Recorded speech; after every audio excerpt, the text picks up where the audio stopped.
Good evening बच्चों, सभी का स्वागत है। आप सभी का उत्तर प्रदेश मुख्यमंत्री अभ्युदय योजना में मैं अखिल श्रीवास्तव मिर्जापुर की टीम की तरफ से आप सभी का स्वागत करता हूं, आप सभी का वेलकम करता हूं। देखिए कितनी प्यारी टैग लाइन है हमारी, कितनी प्यारी टैग लाइन है। पढ़ेगा उत्तर प्रदेश तो बढ़ेगा उत्तर प्रदेश, हर संभव प्रयास सफलता की ओर। जी हाँ, हर संभव प्रयास सफलता की ओर। आपकी पढ़ाई हो और आप अच्छा से अच्छे करें, इसके लिए हमारी पूरी टीम आपको हेल्प कर रही है और हमारी कोशिश होगी कि आपके नीट में जो भी डिफिकल्टी है, जो भी हेजल्स हैं, वो दूर हो और आप नीट में सिलेक्शन लें। तो जल्दी जल्दी एक बार क्लास में ज्वाइन कर लें, क्लास में आ जाएं। तो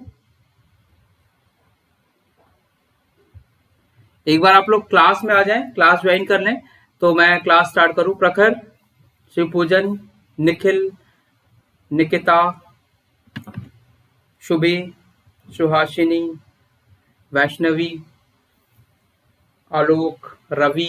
रवि की तबीयत खराब है शायद, तो रवि आप अपनी थोड़ा सा केयर करो। और नहीं, अभय की शायद तबीयत खराब है, अभय का मैसेज आया था तो वो क्लास नहीं कर पा रहा है इस चक्कर में।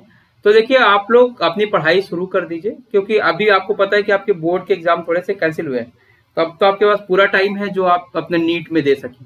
ठीक है, तो जल्दी जल्दी ज्वाइन कर लें। तो 1-2 मिनट में मैं क्लासेस स्टार्ट करता हूँ, 1-2 मिनट में मैं क्लासेस स्टार्ट करता हूँ। जब आप सारे क्लास में आ जाएं, कंफर्ट हो जाए थोड़ा सा, तो फिर आप बोले तो मैं क्लास स्टार्ट करूं।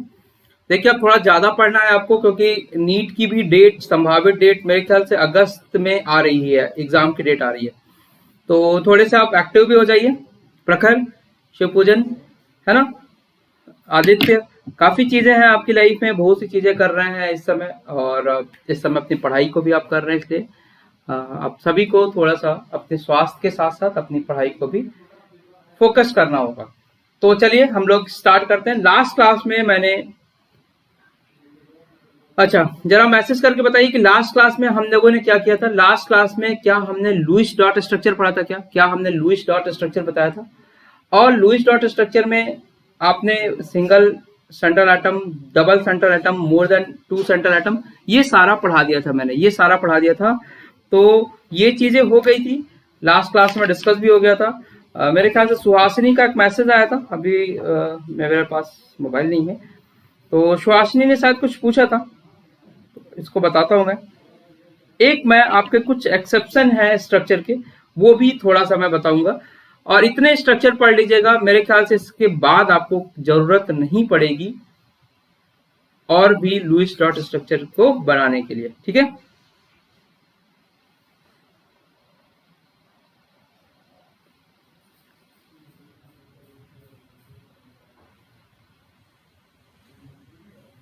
तो स्टार्ट किया जाए, क्लास स्टार्ट किया जाए। चलिए अब देखिए क्लास स्टार्ट करते हैं। आज मैं आपको केमिकल बॉन्डिंग के 4th पार्ट को डिस्कस करूंगा, केमिकल बॉन्डिंग के 4th पार्ट को डिस्कस करूंगा।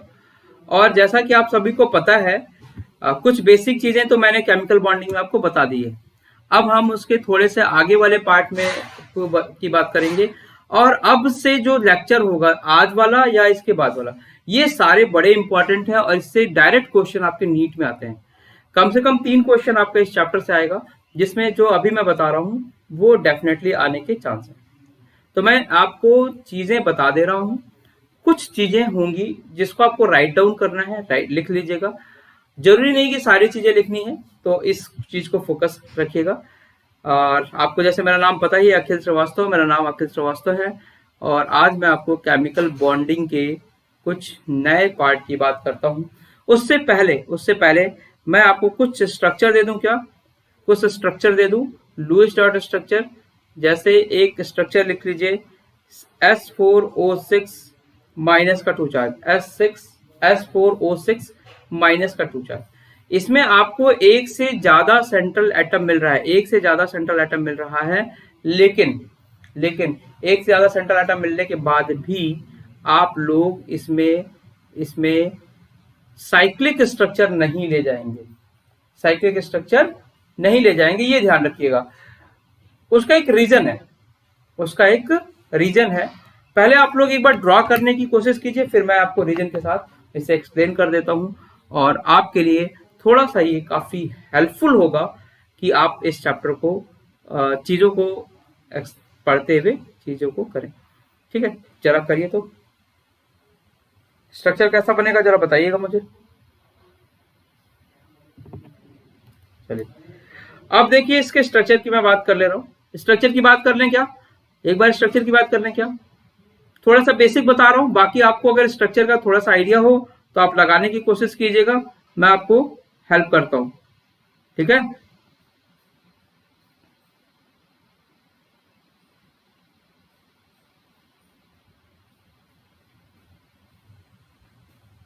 देखिए आपकी जो 3 मेंबर्ड रिंग होती है, 3 मेंबर्ड रिंग वो हाईली अनस्टेबल होती है। बताया था मैंने आपको। 4 मेंबर्ड रिंग सुहासिनी, ये भी बच्चे काफी अनस्टेबल होती है। 5 मेंबर्ड रिंग स्टेबल होती है एंड 6 मेंबर्ड रिंग आपकी स्टेबल होती है। 5 मेंबर्ड रिंग और 6 मेंबर्ड रिंग आपकी हाईली स्टेबल होती है। लेकिन 5 और 6 के बाद जैसे ही आप 7 मेंबर्ड रिंग में जाते हैं, स्टेबिलिटी आपकी क्या होती है प्रखर, घटने लगती है।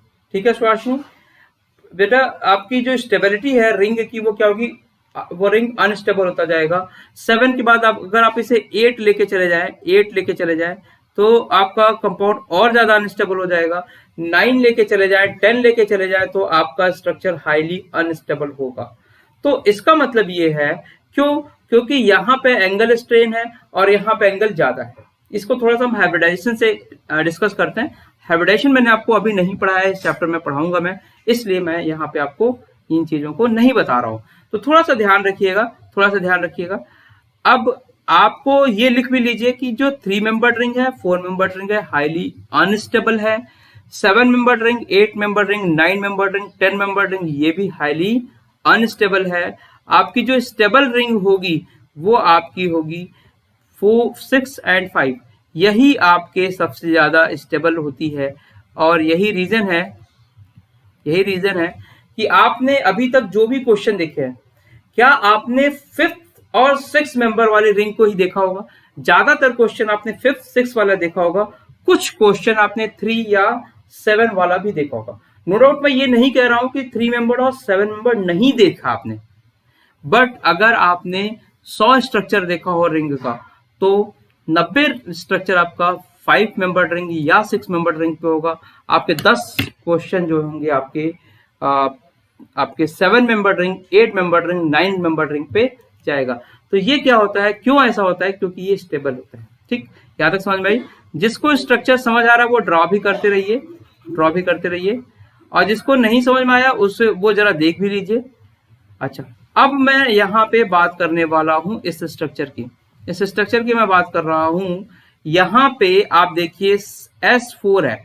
ठीक, मैंने आपको ये बताया है कि ऐसे स्ट्रक्चर में जब सेंट्रल एटम 2 से ज्यादा हो तो आप क्या करेंगे, S को जोड़ा उसके साथ O को जोड़ दिया, फिर S को जोड़ा, फिर O को जोड़ा, फिर S को जोड़ा। तो ऐसे ऐसे आप कितने S को जोड़ेंगे, रवि बताइए कितने S को आप जोड़ेंगे, कितने S को जोड़ेंगे, जल्दी जल्दी बताइए, जल्दी जल्दी बताइए।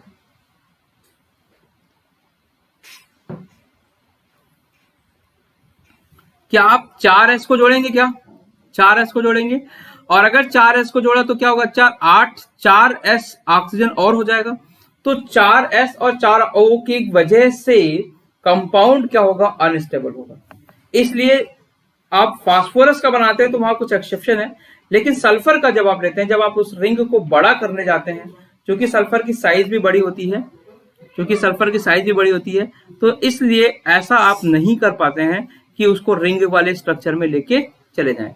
अब आपके पास बचता है एक ही स्ट्रक्चर कि आप उसे लीनियर चेन में अरेंज कर दीजिए। कैसे अरेंज करना है, लीनियर चेन में। तो मैंने आपको जैसे आपको पढ़ाया था कि अगर सुबह बताना बेटा, पढ़ाया है ये चीज, अगर आपके पास 2 सेंट्रल एटम है और उसके साथ जो अटैच पार्ट है वो इवन हो या वो ऑड हो, पढ़ाया प्रखर। अगर इवन है तो क्या करेंगे, आप क्या करेंगे, सेंट्रल एटम के चारों ओर उनको इक्वल अमाउंट में डिवाइड करें। अगर आपका ऑड है तो एक बीच में डालना होता है, ये स्ट्रक्चर मैंने बता रखा है। तो चूंकि ये इवन है तो आप एक ही काम करिए, सबसे पहले सारे सल्फर को एक साथ जोड़ दीजिए।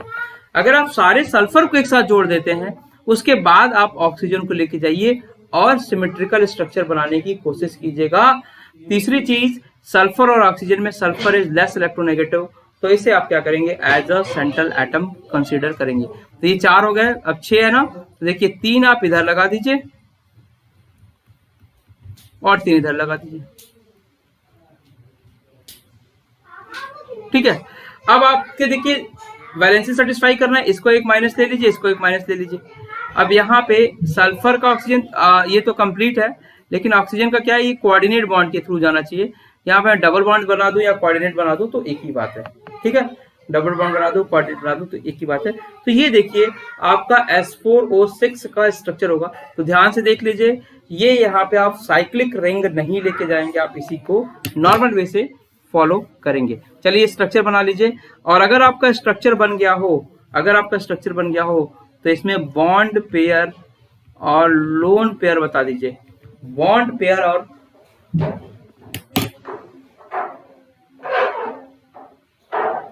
लोन पेयर, बॉन्ड पेयर और लोन पेयर बता दीजिए।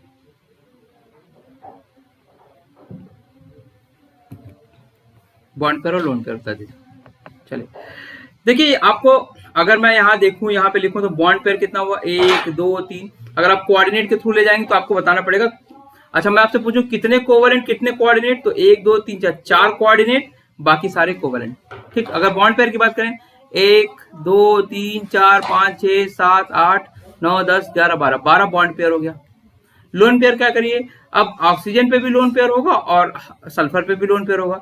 तो आप चाहें तो सबका ऐड कर दीजिए, नहीं तो किसी, अगर मैं सल्फर का पूछूं, किसी सेंट्रल एटम का पूछूं तो उसको डाल दीजिए, कोई फर्क नहीं पड़ता। तो अगर मैं पूरा लिखना चाहूं देखिए 6 7 8 9, 3 यहां से भी मिल जाएगा आपको, 3 यहां से, 3 यहां से 6, 3 यहां से 9 10 11 12 13 13 और 3 16, 3 19 और 20, 19 और 3 22 आपके लोन पेयर मिलेंगे। तो ये आपको देखना है और इस तरह से आप स्ट्रक्चर को ड्रॉ करेंगे। ये मैंने एक एग्जांपल दे दिया सो दैट आप इसको कर लें। अब थोड़ा सा आगे चलते हैं, अब थोड़ा सा आगे चलें।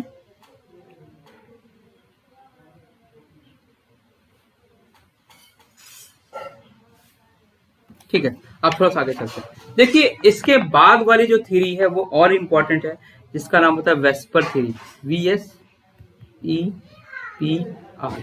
इसका फुल नेम जो होता है, ये मैंने बताया था आपको, valence shell electron pair repulsion theory.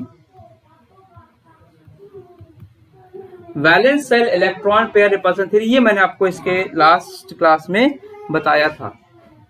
ठीक है, अब मुझे एक बात बताइए और जरा ध्यान से बताइएगा मुझे कि valence shell electron pair repulsion theory जो आई, वो आई क्यों? देखिए उसका सिंपल सा रीजन है, इसको लिखने की जरूरत नहीं है। इसके पहले जो आपने थ्योरी पढ़ी थी वो थी ETV, electronic theory of valency, जिसमें आपने लुईस डॉट स्ट्रक्चर को बनाया था। ठीक है प्रखर, जिसमें आपने लुईस डॉट स्ट्रक्चर को बनाया था ETV में। लेकिन ETV क्या हो गई, फेल हो गई। कहां पे फेल हो गई?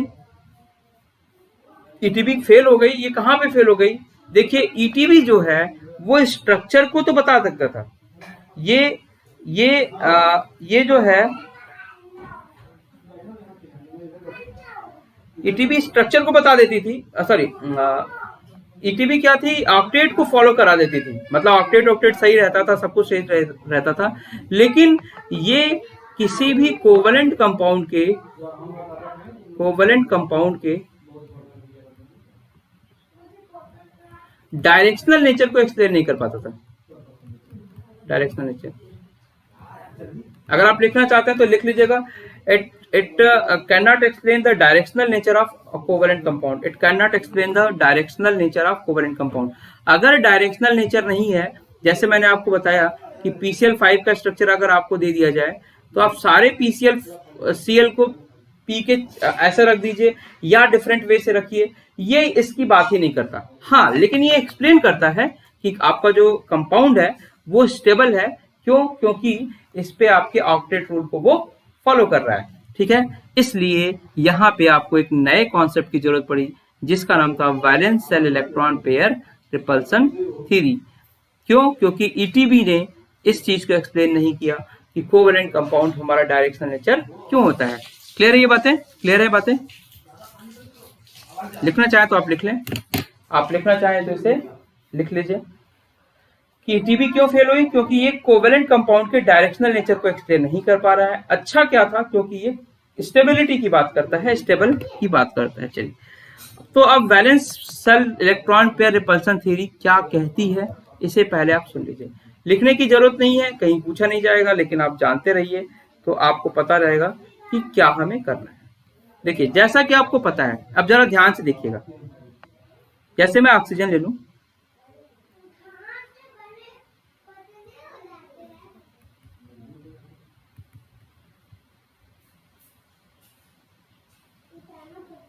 छह है, ठीक है, या 8 ले लिया मैंने, 6 है। ऑक्सीजन बना लेता हूँ। ठीक, तो जो ऑक्सीजन है आपने उसके ऊपर जो इलेक्ट्रॉन डाल दिया, क्या ये इलेक्ट्रॉन एक दूसरे को रिपेल करेंगे? क्या प्रखर बताओ, क्या ये इलेक्ट्रॉन एक दूसरे को रिपेल करेंगे?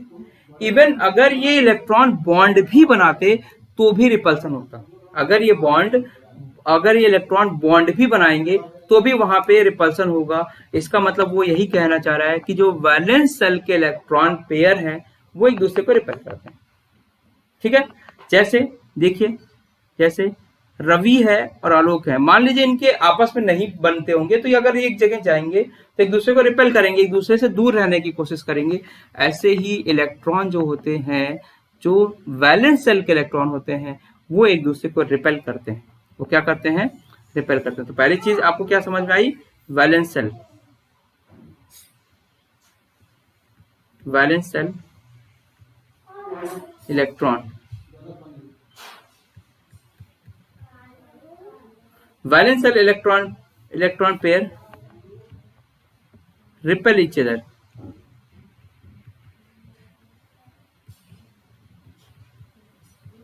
ठीक है, and they repel that the energy between this electron or this bond is minimum। ठीक है, वो रिपेल करते हैं, लेकिन रिपेल इस तरह से करेंगे कि एनर्जी जो होती है मिनिमम हो। जैसे देखिए, मैं आपको एक एग्जांपल समझाऊं। मेरे पास बैग है, ये पर्स है। पर्स में कई जगह के पॉकेट बने होंगे, कहीं पे पैसे रख रहा हूँ, कहीं पे सिक्के रख रहा हूँ, कहीं पे फोटो रख रहा हूँ। ठीक है, तो इसका मतलब है कि अगर ये सब क्या है, आपने इसको जो है एक ऐसी जगह पे पहुंचा दिया है, ये स्टेबल हो गया। लेकिन क्या आप एक ही जगह पे सिक्के भी, एक ही जगह पे नोट भी, एक ही जगह फोटो भी, एक ही जगह पे अपने डॉक्यूमेंट या जो अदर चीजें हैं एक ही जगह पे रखेंगे क्या? और अगर आपने एक जगह पे रख दिया तो क्या उनमें रिपल्सन होएगा क्या? और अगर अब उनमें रिपल्सन हुआ तो वो दूर दूर जाएंगे। कितने दूर जाएंगे? इतने दूर जाएं कि वो स्टेबल हो। ठीक है निखिल, कितने दूर जाएंगे बच्चे? इतने दूर जाएंगे कि कंपाउंड क्या हो? स्टेबल हो। मतलब मेरा ये कहना है कि मेरे पर्स के नोट रिपल्सन कर सकते हैं, लेकिन इतना ही रिपल्सन होगा कि वो स्टेबल रहे। ऐसा नहीं कि ये रिपेल करते करते करते करते शिव पूजन के पॉकेट में चले जाएं, और अगर ये शिव पूजन के पॉकेट में चले गए तो मैं अनस्टेबल हो जाऊंगा, है ना। अगर ये शिव पूजन के पास जाएगा तो मैं अनस्टेबल हो जाऊंगा। तो कोशिश ये रहेगी कि ये इलेक्ट्रॉन रिपेल तो करें, लेकिन रिपल्सन इतना रहे कि कंपाउंड आपका स्टेबल रहे। यही है valence shell electron pair repulsion theory. Valence shell electron pair repel each other in सच अ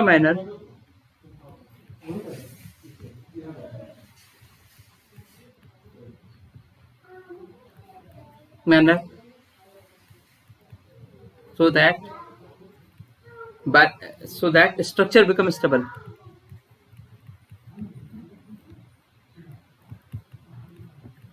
ठीक है, लिख लीजिए इस चीज को लिख लीजिए।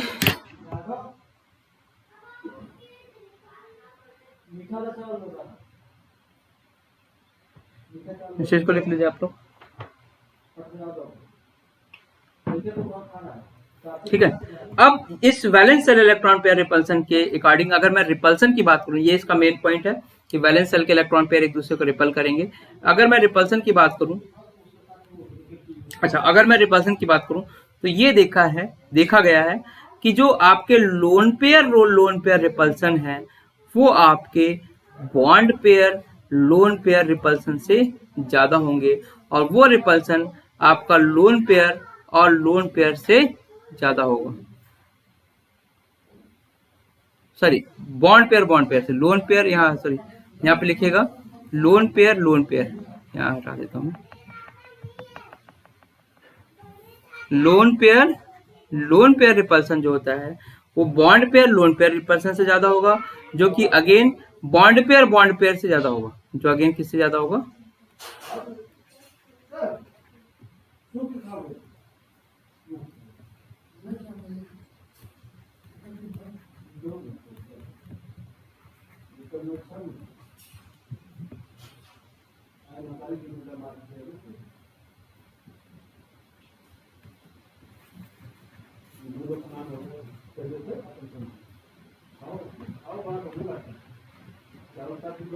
आपको बीपी लिखा होगा, तो सबसे ज्यादा रिपल्सन किसमें होगा? लोन पेयर रिपल्सन सबसे ज्यादा होगा, और अगर बॉन्ड पेयर उससे कम होगा, और सबसे कम किसका होगा? Bond pair. बॉन्डेड इलेक्ट्रॉन जो होते हैं एक दूसरे को कम रिपेल करते हैं, और लोन पेयर ऑफ इलेक्ट्रॉन्स एक दूसरे को ज्यादा रिपेल करते हैं।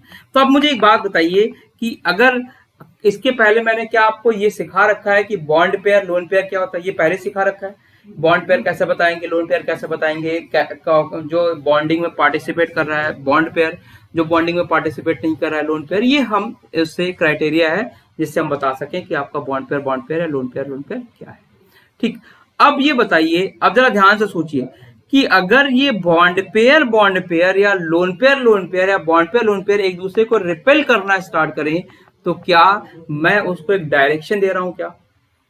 क्या मैं उसे एक डायरेक्शन दे रहा हूं? और अगर मैं उसको डायरेक्शन दे रहा हूं तो आपके कोवेलेंट कंपाउंड के डायरेक्शनल नेचर की को मैं एक्सप्लेन भी कर रहा हूं। जैसे ये मेरे हाथ हैं, अगर ये सेम नेचर के हैं और ये एक दूसरे को रिपेल करना चाहें तो if there is a repulsion, अगर ये रिपल्सन होगा तो ये दूर जाएगा। मान लीजिए मैं यहाँ पे हूं तो मैं बोलूंगा कि ये वाला हाथ मेरा यहाँ पे है और ये वाला हाथ यहाँ पे, तो यहाँ पे क्या हो रहा है कि स्ट्रक्चर को मैं डिसाइड कर रहा हूँ कि यहाँ मैं अपना हाथ एक ऊपर रख लूं एक नीचे रख लूं, तो मैंने कहा कि रिपल्सन की वजह से ये यहाँ पे पहुंच गया। तो इसका मतलब है कि मैं उन्हें डायरेक्शन दे रहा हूँ, और अगर मैं उन्हें डायरेक्शन दे रहा हूँ तो इसका मतलब है कि जो वेस्पर थ्योरी है वो आपके डायरेक्शनल नेचर को भी एक्सप्लेन कर रही है।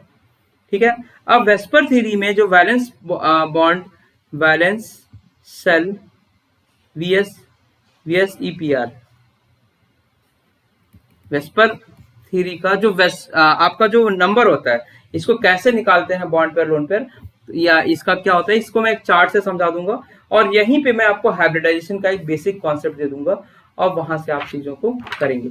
ठीक है, तो जरा देखिए वेस्पर का जो valence shell electron pair repulsion theory है उसमें कैसे आप निकालते हैं, और यही चीज आप हाइब्रिड ऑर्बिटल के लिए भी कर सकते हैं।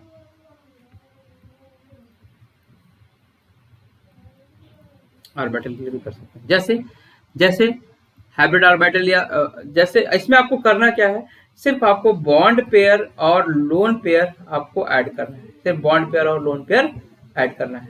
हाइब्रिडाइजेशन यानी हाइब्रिड ऑर्बिटल के लिए है तो यही चीज थोड़े डिफरेंट मैनर से दिया हुआ है, तो उसे भी मैं आपको बता देता हूं।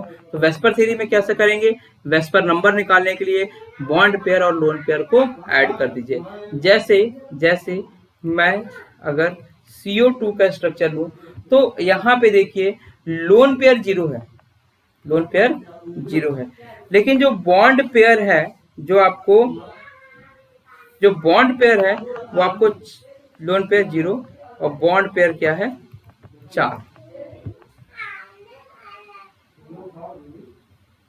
4। तो बॉन्ड पेयर आपके 4 है, लोन पेयर आपके 0 है। तो अब क्या यहाँ पे जो रिपल्सन वाला जो चीज होगा वो मिनिमम होगा, इन कंपैरिजन, क्योंकि यहाँ बॉन्डेड है, बॉन्डेड इलेक्ट्रॉन ही है, तो मैं बॉन्ड पेयर लोन पेयर की से मैं क्या बता सकता हूँ, वेस्पर बता सकता हूँ। और इसी का थोड़ा सा अगला एक चीज है जिससे आपको हाइब्रिडाइजेशन भी पता चल जाएगी। ठीक है, तो आप जरा इसके स्ट्रक्चर को देख लीजिए, आप H2SO4 के स्ट्रक्चर को देख लीजिए।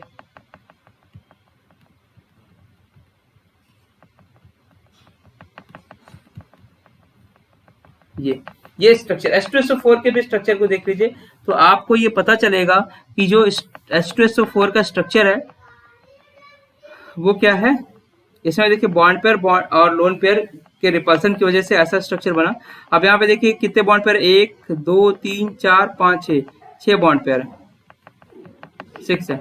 लोन पेयर कैसे देखेंगे, सब आप सभी इलेक्ट्रॉन को डाल दीजिए, लोन पेयर निकल आएगा। तो ये सारी चीजें आप लोगों को पता है, पहले करा रखा है। तो वेस्पर यही कहता है, इससे ज्यादा आपको लिखने की भी जरूरत नहीं है कि वेस्पर क्या बोलता है कि वैलेंस सेल के जो इलेक्ट्रॉन पेयर है वो एक दूसरे को रिपेल करेंगे, और वो इस तरह से रिपेल करेंगे कि सो दैट आपका स्ट्रक्चर क्या है, स्टेबल हो जाए। तो ये था। अब इसके बेसिस पे वेस्पर नंबर के थ्रू एक चीजें बताई गई जिसको आप लिखेंगे और बताएंगे, और उसके बाद इसमें बता पाएंगे कि कंपाउंड का स्ट्रक्चर कैसा होगा। अच्छा, अब एक चीज और देखिए, ध्यान दीजिएगा, ये कहता है, ये लाइन लिख लीजिएगा, if a concentrated atom or central atom, if a central atom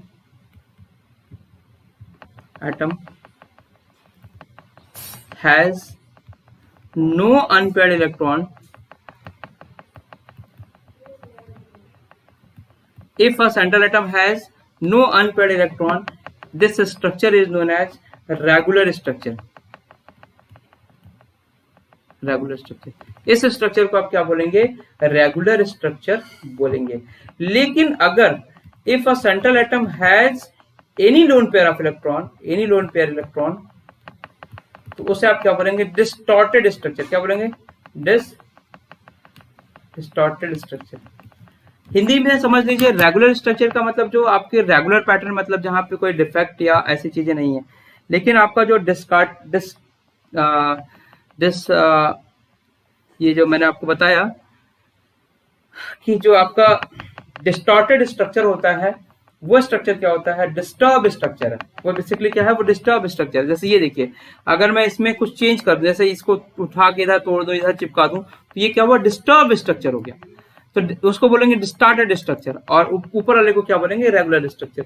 जैसे मान लीजिए मैंने आपको अमोनिया का एग्जांपल दिया, तो क्या सेंट्रल एटम पे आपको एक लोन पेयर दिख रहा है, सेंट्रल एटम पे एक लोन पेयर दिख रहा है।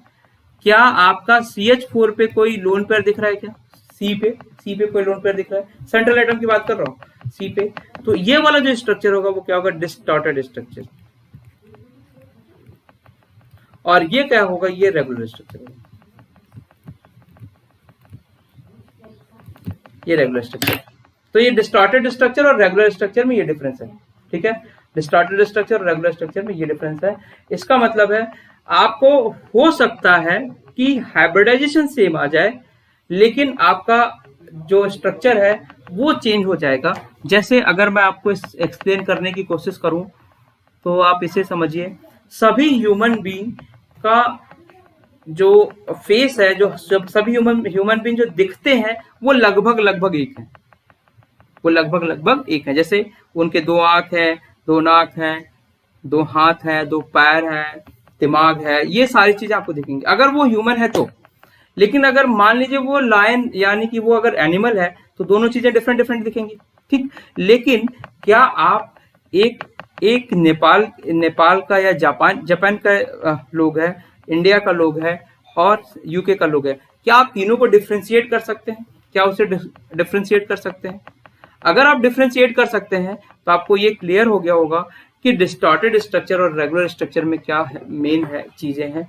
क्योंकि अगर आप बता रहे हैं तो वो भी ह्यूमन, लेकिन वो वाले जो ह्यूमन है वो दूसरे तरह के हैं, उनका थोड़ा सा कलर डिफरेंट है, लेकिन उनके बेसिक चीजें जो थिंकिंग है, मतलब हैंड्स हैं, लेग है, आई है, ये सारा एक जैसा होगा। तो ये होता है डिस्टॉर्टेड स्ट्रक्चर और रेगुलर स्ट्रक्चर की बात।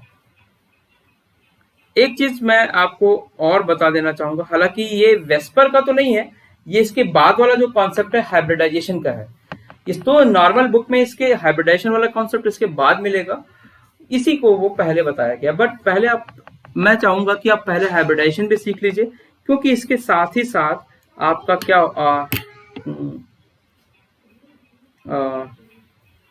इसमें आपको सिग्मा बॉन्ड और पाई बॉन्ड भी सिखाना पड़ेगा मुझे। तो थोड़ा उसकी भी बात कर लेते हैं, सिग्मा बॉन्ड और पाई बॉन्ड की भी बात करते हैं, है ना, कि वैलेंस बॉन्ड थ्योरी पे ये क्या कैसे काम करता है। तो इतनी चीज समझ में आ गई, डिस्टार्टेड स्ट्रक्चर और ये क्या है। तो क्या मैं आपको सिग्मा बॉन्ड और पाई बॉन्ड सिखा दूं क्या? सबसे पहले सिग्मा बॉन्ड और पाई बॉन्ड सीख लीजिए, तब आप स्ट्रक्चर की बात कर पाएंगे, वो ज्यादा अच्छा भी रहेगा, है ना। तो sigma bond and pi bond देखो, sigma bond and pi bond. कल थोड़ा सा वो जो था बोर्ड हमारा थोड़ा सा ब्लर था, तो आप लोगों को कहीं डाउट रहा है तो कल सैटरडे ना, तो सैटरडे वाले क्लास में आप मैसेज कर दीजिएगा, सो दैट मैं 1-2 दिन में प्लान करके उसे आपके डाउट्स बता दूं। तो सिग्मा और पाई बॉन्ड की अगर मैं बात करूं, सिग्मा बॉन्ड और पाई बॉन्ड की बात करूं, तो देखिए पहली चीज, ये जो बॉन्ड है वो ऑर्बिटल कॉन्सेप्ट के थ्रू बनता है।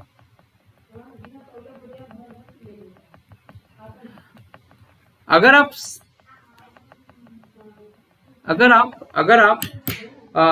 बोले कि आयनिक बॉन्ड है, कोवेलेंट बॉन्ड है, कोऑर्डिनेट बॉन्ड है, तो वो इसका इलेक्ट्रॉनिक कॉन्सेप्ट है, मतलब इलेक्ट्रॉन के बेसिस पे बात कर रहे हैं। लेकिन सिग्मा बॉन्ड है, पाई बॉन्ड है, ये कैसे बताएंगे, ये आप ऑर्बिटल के कॉन्सेप्ट से बताते हैं। तो जरा आप देख लीजिए सिग्मा बॉन्ड, पाई बॉन्ड। देखिए होता तो है डेल्टा बॉन्ड भी और टाउ बॉन्ड भी, लेकिन आपको पढ़ना सिर्फ सिग्मा बॉन्ड और पाई बॉन्ड है, तो मैं उतना ही पढ़ा रहा हूँ। अगर आपसे पूछा जाए कितने टाइप बॉन्ड हो गए, तो सिग्मा, पाई, डेल्टा, टाउ, जिसको लिखना हो लिख लीजिए। सिग्मा, पाई, ये सिग्मा होता है, पाई, डेल्टा और ये टाउ, ये 4 तरह के बॉन्ड होते हैं। आपके सिलेबस में सिर्फ यही 2 है, तो यही 2 पढ़ी, ज्यादा पढ़ने की जरूरत नहीं है। अब मैं सिग्मा बॉन्ड की बात करता हूँ, हालांकि पढ़ना आपको हाइब्रिडाइजेशन में है, लेकिन अभी से आप जानते रहिए सिग्मा बॉन्ड क्या है। पहले तो ऑर्बिटल कॉन्सेप्ट है। तो अब ये सिग्मा बॉन्ड बोलता है जरा मेरा हाथ देखिए, जरा हाथ देखिए, अगर इस तरह से ओवरलैपिंग हो, देखो इस तरह से, इधर का ऑर्बिटल इधर से है, इधर अलोंग द एक्सिस है और यहाँ पे कनेक्ट कर दे, तो इसे मैं बोलूंगा सिग्मा बॉन्ड। ठीक है प्रखर। तो बट अगर आपकी ओवरलैपिंग इस तरह से हो, तो इसे हम बोलते हैं पाई बॉन्ड। तो यहाँ पे अगर हेड ऑन कोलिजन हो और बॉन्ड बनाए, तो उसे मैं बोलूंगा सिग्मा बॉन्ड। और अगर वो लेटरल ओवरलैपिंग हो, मतलब इस तरह से ओवरलैपिंग हो, तो मैं बोलूंगा उसे पाई बॉन्ड। तो सिग्मा बॉन्ड क्या हुआ, if bond is formed by the head on collision,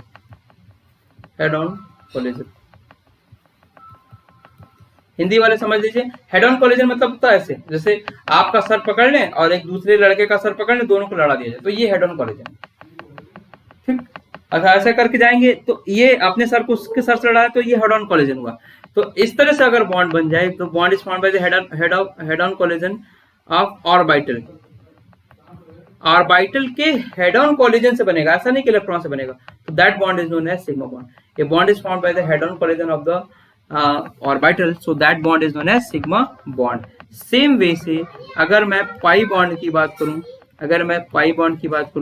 तो if bond is formed bye lateral overlapping,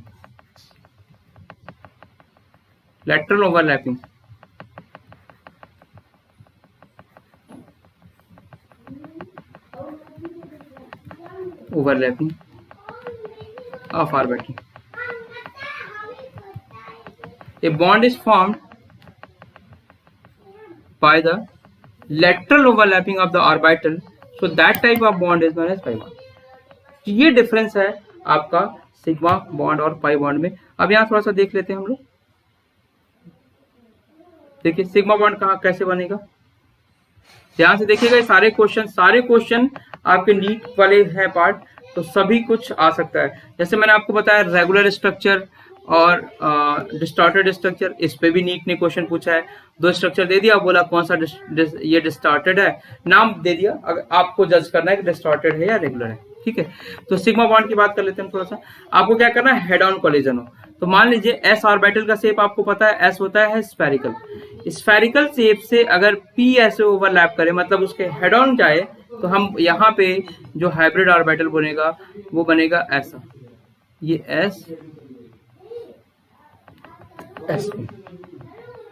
ठीक है, कैसा बनेगा, S और P, ये ऐसा बनेगा हेड ऑन कोलिजन से।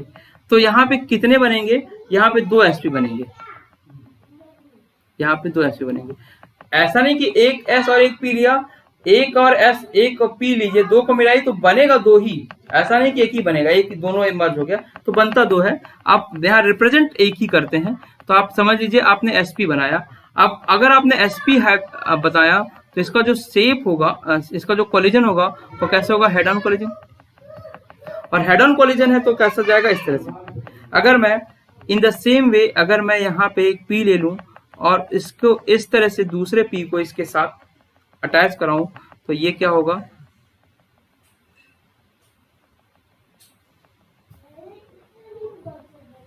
ऐसा हेड ऑन कोलिजन। तो ये भी कोलिजन जो है हेड ऑन कोलिजन हुआ।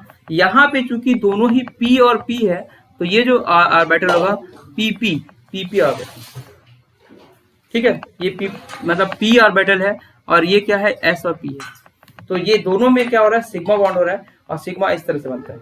अगर मैं पाई की बात करूं, अगर आप D भी ले लीजिए, D तो D के बस उस पर पैरेलल लेके चले आइएगा, मतलब इस तरह से। तो इसको हम बोलेंगे मतलब सिग्मा बॉन्ड फॉर्मेशन। ये आपका सिग्मा का एग्जांपल, उतार लीजिए इसे। पाई बॉन्ड की बात करते हैं हम, आप इसे उतारिए, फिर मैं ये लिख रहा हूं।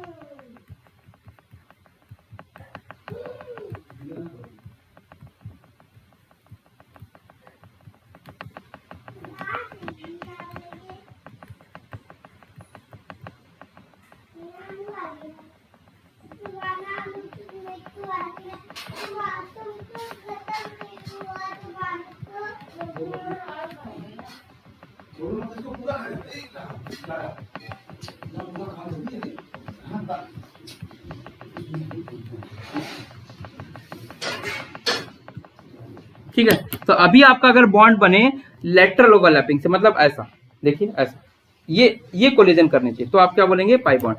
अब इसको जरा थोड़ा सा हम लोग देख लेते हैं इसको। ये सब बेसिक है, आपको जानना चाहिए, जानेंगे तभी आप कुछ कर भी पाएंगे। ठीक है, तो अब जरा मैं पाई बॉन्ड की बात करूं तो देखिए पाई बॉन्ड ऐसे बनता है, ये दो पास में लाइए,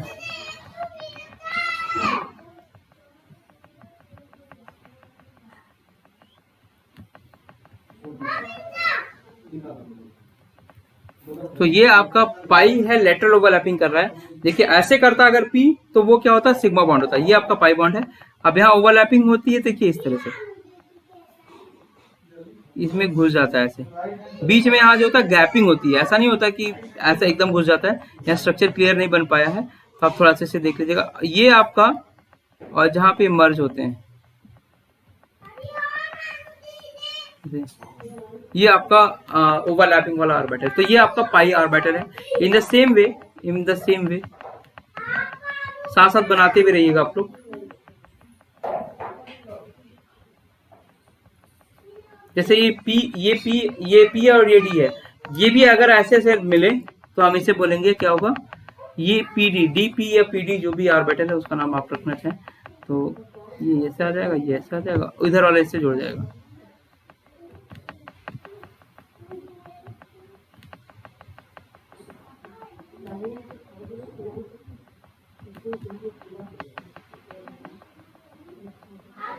ठीक है, ये आपके एग्जांपल है पाई बॉन्ड के, पाई बॉन्ड सिग्मा बॉन्ड। तो मेरे ख्याल से आपको पाई बॉन्ड और सिग्मा बॉन्ड समझ में आ गया होगा।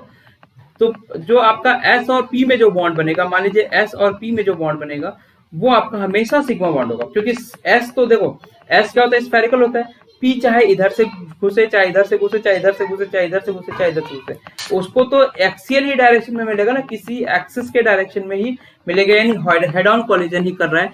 तो जहां S और P मिलाएंगे वहां सिग्मा होगा, बाकी जगह PP अगर मिला दीजिए तो पाई होगा, P और D मिला दीजिए तब भी पाई होगा। तो ये आपके सिग्मा और पाई बॉन्ड इस तरह से आपके बन जाएंगे। तो ये जरा आप एक बार लिख लीजिए।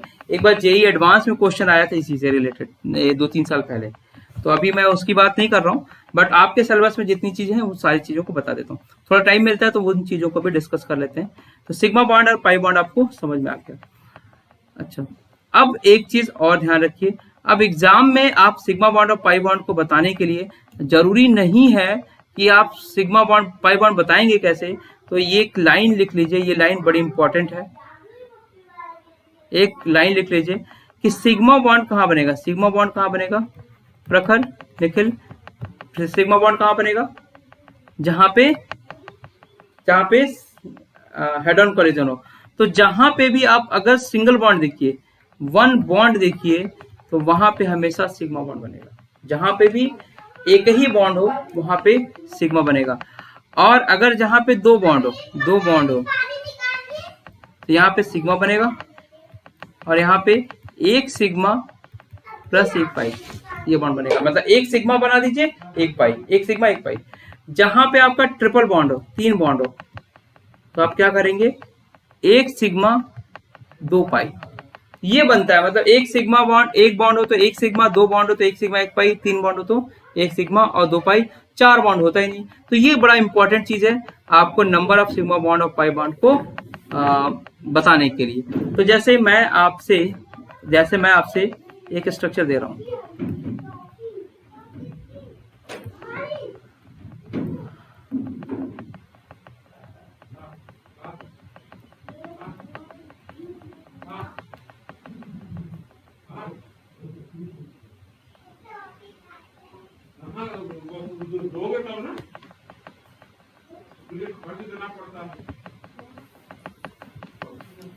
तो अब देखिए यहाँ पे एक चीज आपको ध्यान होनी चाहिए। अगर मैं ये स्ट्रक्चर बना दूं तो जरा बताइए इसमें कितने सिग्मा कितने पाई। और अगर मैं दूसरा स्ट्रक्चर बना रहा हूँ, सुबी, वैष्णवी, सभी बच्चे, इसमें सिग्मा पाई बॉन्ड बताओ। प्रखर, इसमें सिग्मा पाई बॉन्ड बताओ। अब मैं एक काम और करता हूँ, इसमें सिग्मा पाई बॉन्ड बताओ। इसमें कितने सिग्मा, देखो तीन सिग्मा यहां से मिला, चौथा, पांचवा, छठा, सातवां, आठवां, नौवां, 10वां, 11वां, 12वां, 13वां, 14वां, 15वां, 16, 17, 18 सिग्मा मिल रहे हैं। 18 सिग्मा और एक पाई, ठीक है, 18 सिग्मा एक पाई। एक बार मैं चेक भी कर ले रहा हूँ, पहले आप ये लिख लीजिए, एक बार मैं चेक कर ले रहा हूँ। यहाँ पे कितने मिलेंगे, 3 2 5 6 7 3 10 11 12 13 सिग्मा और 0 पाई। एक बार चेक कर लीजिए, एक बार ये आप चेक कर लीजिए। मैं पहले आप लिख लीजिए फिर मैं बताता हूँ। पहले आप लिख लीजिए, इसे सिग्मा पाई खत्म हो जाएगा आज, ओवरलैपिंग खत्म हो गई आपकी, आपके जो वेस्पर थ्योरी खत्म हो गई। अब आपकी वेस्पर का एक चार्ट बनेगा। अब हाइब्रिडाइजेशन के लिए ये सारी चीजें जरूरी था। वेस्पर के बाद आपको रेगुलर समझ में आ गया, इरेगुलर समझ में आ गई, सारी चीज समझ में आ गई। अब जरा इसको लिख लीजिए फिर मैं बताता हूँ। जरा एक बार चेक भी कर लेता हूँ।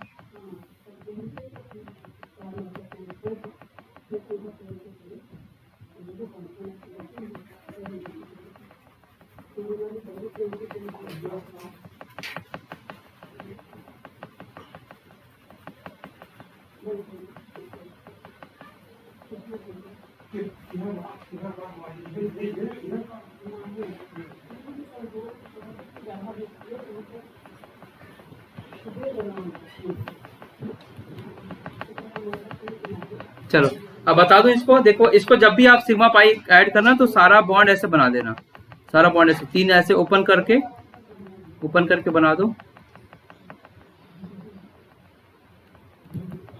और उसकी वैलेंसी चेक कर लो। जैसे मान लो यहाँ हो सकता है गलती हो सकती है डबल बॉन्ड के साथ, तो 2 1 3 और आपने इधर बनाया, तो इसका मतलब आपने जैसे ओपन कर लेंगे तो आपको ये कभी टेंशन नहीं होगी कि कोई बॉन्ड आपका छूट रहा है या नहीं छूट रहा है। तो इसको ओपन कर लें तो ज्यादा बेटर है। अब इसको ऐड कर लीजिए। जैसे देखिए यहाँ पे मैं ऐड कर रहा हूँ 1 2 3 4 5 6 7 8, यहाँ पे एक सिग्मा मिल जाएगा, 9 10 11 12 13 14 15 16 17 सिग्मा दिख रहा है। एक बार फिर से चेक कर लीजिए, 17 सिग्मा दिख रहा है। 1 2 3 4 5 6 7 8 9 10 11 12 13 14 15 16 17 ही सिग्मा आ रहा है। सॉरी 18 नहीं होगा, 17 होगा, हो सकता है। हाँ ठीक है, 17 सिग्मा होगा। अब पाई कितना होगा, जहां डबल बॉन्ड होगा वहां एक सिग्मा और एक पाई, तो एक पाई हो गया। अब इसमें जरा बताओ, इसका स्ट्रक्चर ड्रॉ कर देता हूँ, ठीक है।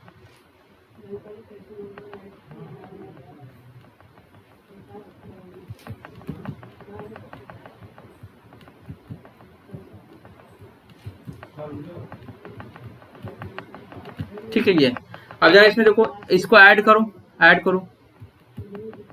1 2 3 4 5 6 7 8 9 10 11 12 13 सिग्मा दिख रहा है, 13 सिग्मा दिख रहा है। तो सिग्मा पाई आपको समझ आ गया, सिग्मा पाई समझ में आ गया, बॉन्ड पेयर लोन पेयर समझ में आ गया। ठीक है, ये सारा बेसिक है। अब एक स्ट्रक्चर दे रहा हूं, आप लोग थोड़ा बनाने की कोशिश करें।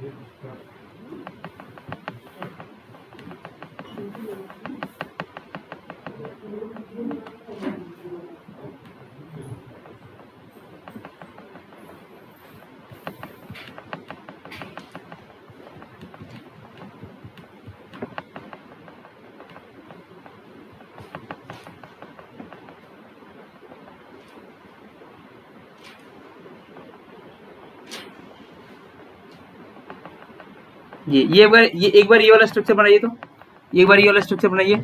यहाँ मैंने हर एक प्लेस पे हाइड्रोजन नहीं लिखा, कहीं हाइड्रोजन लिख दिया, कहीं नहीं लिखा। अब आपको क्या करना है, अपने से हर एक प्लेस पे हाइड्रोजन लगाना है और अपने से आपका इसमें सिग्मा और पाई बताना है, सिग्मा बॉन्ड और पाई बॉन्ड बताना है। अगर आपसे लोन पेयर ऑफ इलेक्ट्रॉन भी दिख जाए, बाई चांस अगर आपसे लोन पेयर ऑफ इलेक्ट्रॉन इसमें दिख जाता है, तो आप उसे भी बताने की कोशिश कीजिएगा। ये आपका सिग्मा पाई दिख गया, बताइए। अब मैं इसको जरा ओपन करके देख ले रहा हूं, आप लोग अपने से कैलकुलेट करिए। मैं हर जगह हाइड्रोजन लिखने की कोशिश कर रहा हूं इसके साथ। वैलेंसी देखिएगा, हाइड्रोजन की वैलेंसी 4 होती है, तो जहां हाइड्रोजन नहीं लगा है, वैलेंसी कम हो रही है, वहां आप हाइड्रोजन लगा दीजिएगा। मैंने ऐसे रफ डायग्राम बना दिया है, क्योंकि आपको एक बॉन्ड लाइन रिप्रेजेंटेशन होती है, उस तरह से आता है क्वेश्चन।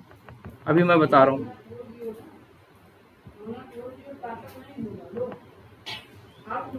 वैलेंसी देखते रहिएगा सब। इसकी 2 1 3, देखिए यहाँ पे एक हाइड्रोजन लग जाएगा।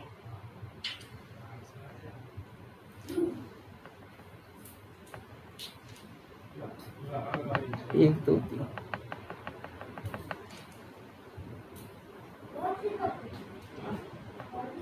एक 2 3, इस यहाँ पे एक हाइड्रोजन और 1 2 3 4। ठीक है,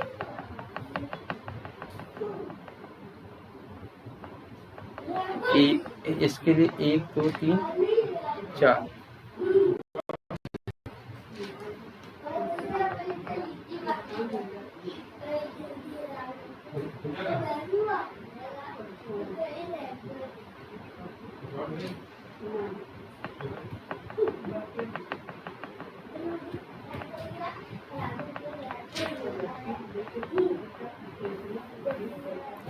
देखिए, आप अपने से करते रहिए, मैं ये स्ट्रक्चर ड्रॉ कर रहा हूँ, इसमें कहीं गलती नहीं होनी चाहिए हाइड्रोजन को डालते समय। प्रखर जरा चेक करते रहना बेटा, कहीं गलत तुम्हें लगता है ना तो आप बता भी दीजिएगा। हालांकि मैं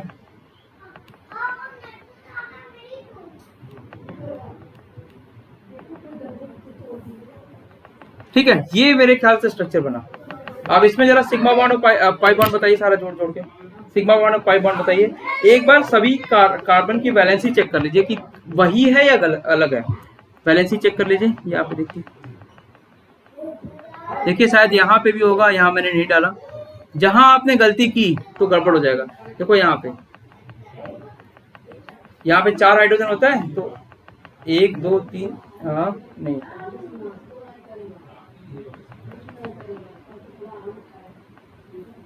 ये यहाँ पे भी हाइड्रोजन, ये भी हाइड्रोजन होगा। ठीक है, तो पूरा हाइड्रोजन आपको लिखना है। ये बनाते समय एक रफ स्ट्रक्चर बना लीजिए, सिग्मा बॉन्ड पाई बॉन्ड का कॉन्सेप्ट क्लियर हो जाएगा, और इसके बाद हम लोग चीजें आगे करेंगे। ठीक है, सिग्मा बॉन्ड पाई बॉन्ड देखिए यहाँ पे। अब मैं इसे ऐड करूं, आप लोग ऐड करके बताएंगे क्या? आप लोग ऐड करके बताइए। पाई मैं बता देता हूँ, देखो पाई थोड़ा इजी है ना, पाई इजी है तो मैं बता देता हूँ। 2 यहाँ से मिल जाएगा, और ये क्या डबल बॉन्ड था, ट्रिपल बॉन्ड था ना शायद, देखो नहीं ट्रिपल बॉन्ड नहीं है, देखो यहाँ पे भी डबल बॉन्ड है, तो डबल बॉन्ड के बगल में एक कार्बन, दो कार्बन, तीन कार्बन, यहाँ पे भी हाइड्रोजन आएगा, छूट गया था, दो तीन, सर एक ही हाइड्रोजन आएगा।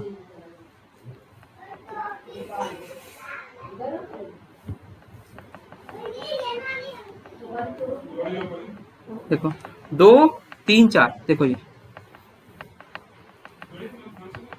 तो देखो दो यहाँ से मिलेगा, एक यहाँ से मिलेगा, तीन, दो यहाँ से मिलेगा, पांच, यहाँ से मिलेगा, छह, यहाँ से मिलेगा, सात, तो सात आपके पाई बॉन्ड है, सात पाई बॉन्ड है, बाकी आपके सिग्मा बॉन्ड है, सात पाई बॉन्ड है, बाकी आपके सिग्मा बॉन्ड है। अब जरा आप अपने से ऐड कर लीजिएगा, मेरे ख्याल से मैंने स्ट्रक्चर सही बना दिया है, हाइड्रोजन भी ऐड कर दिया, तो कोई दिक्कत वाली बात नहीं है, बट इतने थोड़े से आपको एक दो टफ क्वेश्चंस करने चाहिए तो चीजें बन जाएंगी। तो आपको सिग्मा बॉन्ड और पाई बॉन्ड का कॉन्सेप्ट क्लियर हो गया अच्छे से।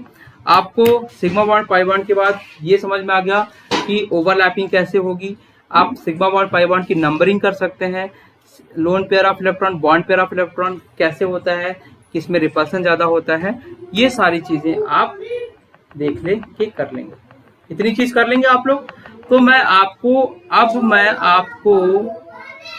कुछ कॉन्सेप्ट और बताने जा रहा हूं और कोशिश करूंगा कि आपको 30 सेकंड में हाइब्रिडाइजेशन समझ में आ जाए। एक अभी मैं चार्ट बनाऊंगा जिसमें वेस्पर और हाइब्रिडाइजेशन, हाइब्रिड ऑर्बिटल दोनों ही ऐड करूंगा, वेस्पर हाइब्रिडाइजेशन दोनों ऐड करूंगा, क्योंकि आपको अलग अलग पढ़ने की कोई जरूरत नहीं है, आपको एक ही जगह से पढ़ लीजिए। आप ऐसा नहीं वेस्पर पढ़ रहे हैं हाइब्रिडाइजेशन पढ़ रहे हैं, उसमें जो एक्सेप्शन वाला पार्ट होगा, मतलब ऐसा नहीं कि करेक्शन करने के लिए मैं अलग से कर रहा हूँ, एक ही जगह लिखा दूंगा, आपका काम हो जाएगा।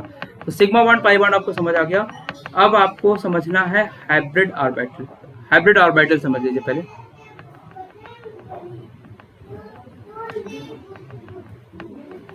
हाइब्रिड ऑर्बिटल पहली चीज और बड़ी इंपॉर्टेंट चीज, हाइब्रिड ऑर्बिटल। मान लीजिए आपके पास कोई s ऑर्बिटल है, अब इसके पास एक ऑप्शन है, s के बाद आपने पढ़ा है कि p होता है और p के बाद क्या होता है, d होता है, p के बाद क्या होता है, d,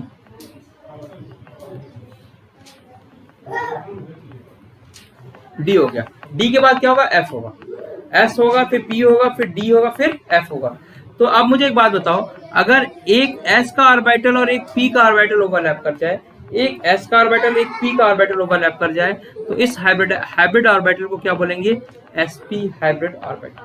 एक s का और एक p का ऐड हो जाए तो क्या बोलेंगे, sp हाइब्रिड ऑर्बिटल।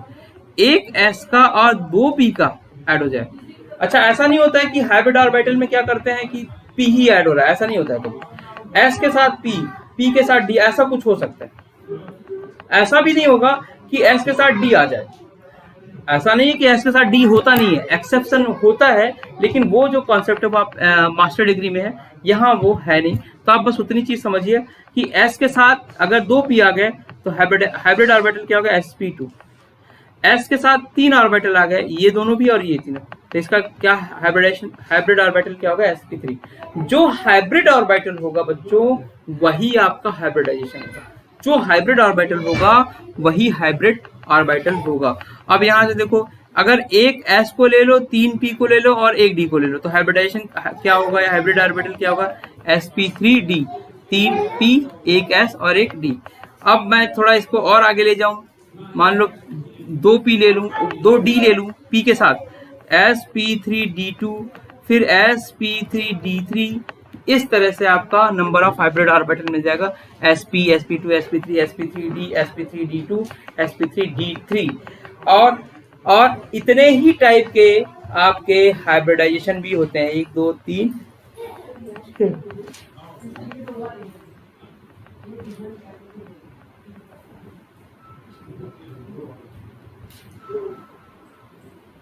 ठीक है, sp, sp2, sp3, sp3d, sp3d2, sp3d3, इतने तरह के आपके हाइब्रिडाइजेशन होते हैं। आप इसको जरा लिख लीजिए, इसको लिख लीजिए हाइब्रिड ऑर्बिटल।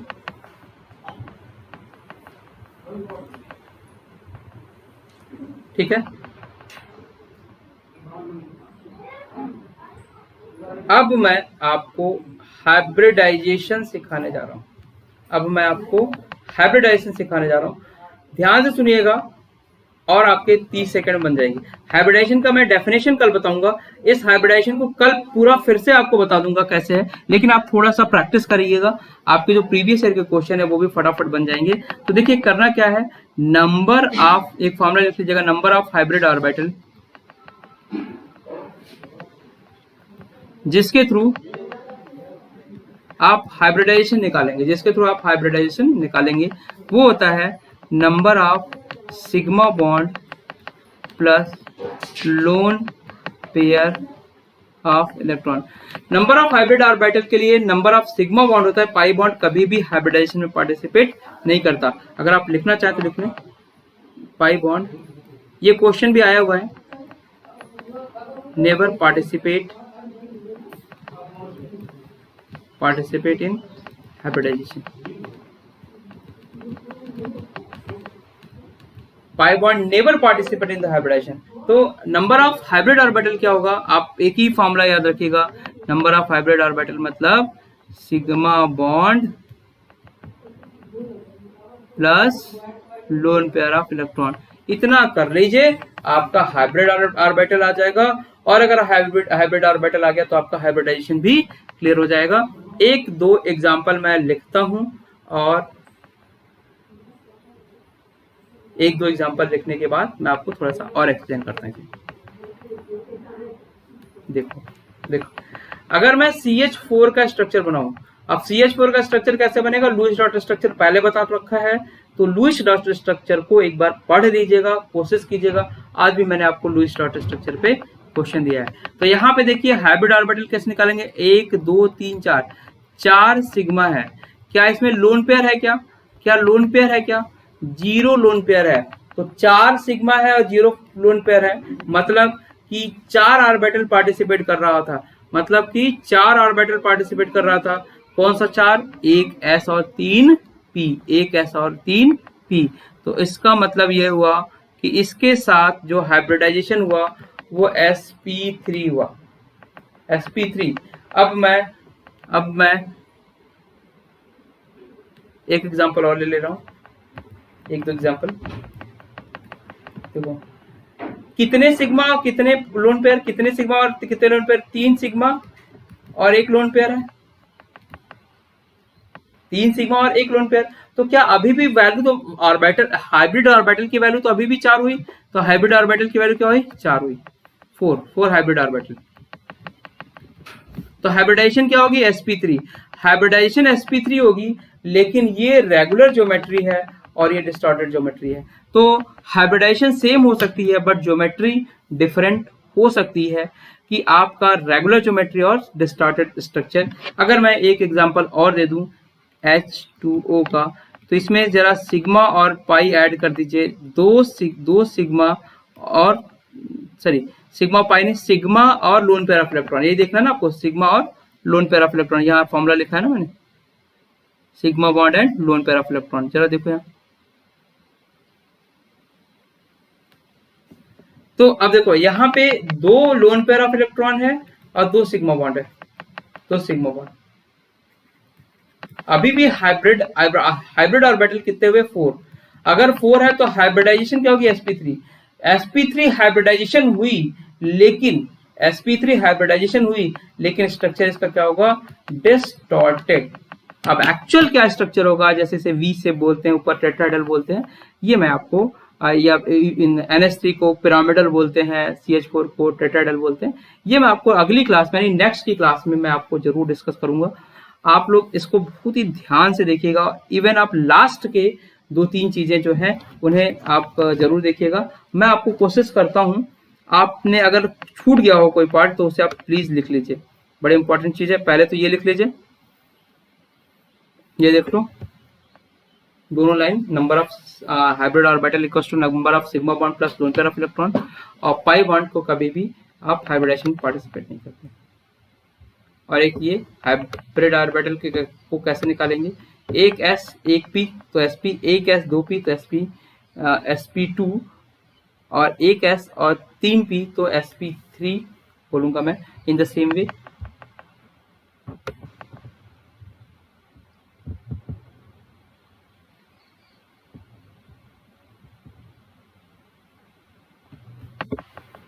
ये हो गया। अगर आपका चारों के चारों बॉन्ड पेयर आ रहे हैं तो रेगुलर स्ट्रक्चर है, और अगर चारों के चारों एक बॉन्ड एक भी लोन पेयर आ जाए तो डिस्टॉर्टेड स्ट्रक्चर है। हाइब्रिडेशन निकालने के लिए आप सिग्मा बॉन्ड और लोन पेयर ऑफ इलेक्ट्रॉन को ऐड कर दीजिए, बन जाएगा। तो होप कि आपको चीजें समझ आई होंगी, चीजें क्लियर हुई होंगी, और हम लोग इसके बाद नेक्स्ट टॉपिक नेक्स्ट लेक्चर में मिलेंगे, ठीक है। और तब तक आप थोड़े से रिवाइज करते रहें चीज़ों को, और चीज़ों को जैसे जैसे चीज़ें सही होती जाएंगी हम लोग, और थोड़ी अब स्पीड बढ़ानी है क्योंकि आपके एग्जाम भी आ रहे हैं। तो इसको इस चैप्टर को मैं हार्डली शायद 2 या 3 दिन में बाइंड अप कर दूंगा, मैक्सिमम 2 दिन एक्स्ट्रा और लग जाएगा। कल आपको हाइब्रिडेशन पूरा खत्म कर देंगे, और फिर मैं आपको एमओटी सिखा दूंगा, हाइड्रोजन बॉन्डिंग सिखा दूंगा, चैप्टर खत्म हो जाएगा, ठीक। अब आपका रही बात डाउट की, आप कल डाउट भेज दीजिएगा, मैं 2-3 दिन में डाउट भी क्लियर कर दूंगा। फिर मैं आपके चैप्टर क्वेश्चन पेपर की भी बात करता हूँ, क्वेश्चन पेपर भी बना के आपको जल्दी ही टेस्ट लेता हूँ, किसी भी दिन ले लूंगा, जल्दी लेकर लूंगा, ठीक है। चलिए, मे भी हो सकता है संडे भी ले सकता हूँ। तो आप लोगों से फिर मैं मिलता हूँ अगली क्लास में। तब तक आप स्वस्थ रहिए, अच्छे से रहिए, और अपना ख्याल रखिए। Thank you for this. And सभी बच्चे सुबी, वैष्णवी, प्रखर, शिवपूजन, रवि, निकिता, आप सभी मेहनत कर रहे हैं और डेफिनेटली अच्छा करेंगे, बस ऐसे ही लगे रहिए, ठीक है। सुहासिनी, ओके बच्चों, गुड बाय।